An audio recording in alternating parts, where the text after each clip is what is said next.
আমার ব্যক্তিগতভাবে যেটা মনে হয় মানে ডাকসুকে কোনো মানে ক্ষমতাসীন দলগুলো একটু ভয় পায়, যার কারণে মানে ডাকসু হলে তার একটা বড় প্রতিদ্বন্দ্বী তৈরি হবে, সেই একটা জায়গা থেকে বা তারা ডাকসুকে চাপিয়ে রাখতে চায় যে শিক্ষার্থীদের। আপনি দেখেন শুধু ডাকসু না, তো গত বিগত সময়ে আপনি কোনো নির্বাচনী তো আমরা দেখতে পাইনি, বা আমার এই বয়সে তো আমরা কেউ ভোট দেওয়ার সুযোগও হয়নি।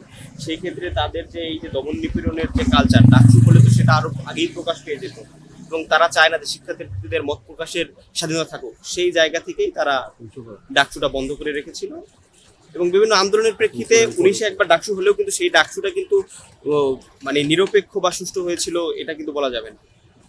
অর্থাৎ তারা যে আমাদের মতামতটাকে, আমাদের দাবিকে, আমাদের ভয়েসকে রুদ্ধ করে রাখতে চাইছিল, তার একটি প্রতিফলন হলো ডাকসু নির্বাচন হতে না দেওয়া। আচ্ছা, আপনার কাছে আরেকটি বিষয় জানতে চাচ্ছি যে আমরা দেখতে পেয়েছি কয়েকদিন পূর্বে যে ছাত্র শিবিরের যেই সংগঠন, তাদের এখানে একটি ফিল্টার দেওয়া হয়েছিল, পানির ফিল্টার। আপনাদের যে তাদের সাথে একটা যেই সংঘর্ষ, সেই বিষয়টিকে কেন্দ্র করে তাদের ফিল্টারটি এই বিশ্ববিদ্যালয়ের ক্যাম্পাস থেকে ফেলে দেওয়া হয়েছে। এটি কী কারণে করা হয়েছে, এটা আপনার ব্যক্তিগত মতামতটা জানতে চাচ্ছিলাম। এখন প্রথমে আমি একটা বিষয় ক্লিয়ার করি, এখানে আমাদের সাথে কোনো সংঘর্ষ হয়নি। আমাদের ছাত্র দলের হল কমিটি দেওয়ার প্রেক্ষিতে কিছু সাধারণ শিক্ষার্থী এবং কয়েকটি ছাত্র সংগঠনের নেতৃবৃন্দ তারা এখানে একটি মব তৈরি করে, এবং যার পরিপ্রেক্ষিতে এবং যার ওইখানের উস্কানিতেই তারাই ছাত্র শিবিরের ফিল্টারটা বের করে ফেলে, এবং হয়তো বা কোনো জায়গায় ভেঙেও ফেলতে পারে। এটা কারা কারা ফেলে দিয়েছে? এখন সেখানে তো যারা ছিল, এখানে আমাদের ছাত্র দলের কেউ তো ছিল না, এখানে তো মিছিলটা ছিল যে ছাত্র দলের হল কমিটির এগেনস্টে বা হল রাজনীতির বিরুদ্ধে তারা যারা মিছিল করেছিল, সেখান থেকে এই ঘটনাটা ঘটেছে। আচ্ছা, আমরা আরেকটি বিষয় দেখতে পেয়েছি, সেই বিষয়টি হচ্ছে কিছুদিন পূর্বে আপনাদের এই ঢাকা বিশ্ববিদ্যালয়ে ছাত্রদলের কমিটি দেওয়া হয়েছিল।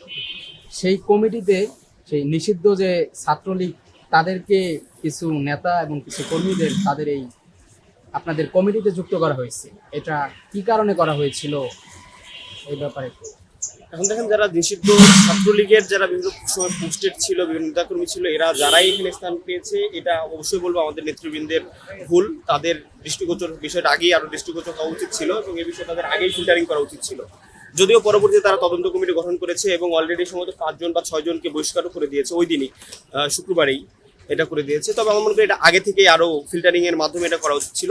আর আরেকটা যেটা বিষয়, যেটা গণহারে সরবৃদ্ধি উঠছে, যেটা আপনি যদি মানে জেনে থাকবেন, যারাই হলে ছিল মানে ছাত্রলীগ মানে কোনো কারণগুলো জোর করে কিন্তু সবাইকে বিভিন্ন প্রোগ্রামে নিয়ে যাওয়া হতো, এবং মোটামুটি যারা আগে হলে ছিল সবার সাথে বিভিন্ন নেতাগুলোর ছবি আছে, এবং সেটাকে কেন্দ্র করে যে ঢালাওভাবে বলা হচ্ছে সবাই ছাত্রলীগের কর্মী, সেটা কিন্তু সত্য নয়। এখন আপনি তো ছাত্রদল শুধু 5 আগস্টের আগের কর্মীদের দিয়েই তো একটা মানে বিশ্ববিদ্যালয়ে চলবে না, অবশ্যই তাদের সবাইকে নিয়েই রাজনীতিটা করতে হবে।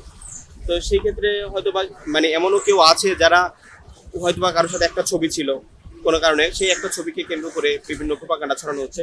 এমনকি এমনও হয়েছে যে আমাদের রোকেয়া হলের যে আহ্বায়ক, তার নামে মিথ্যা বলা হয়েছে যে ছাত্রলীগের সে পোস্টেড ছিল, কিন্তু সেটা দেখা যায় সেটা তার একই নামের অন্য আরেকজন। এরকম মিথ্যা বিভিন্ন গুজবও বিভিন্ন ছড়ানো হয়েছে।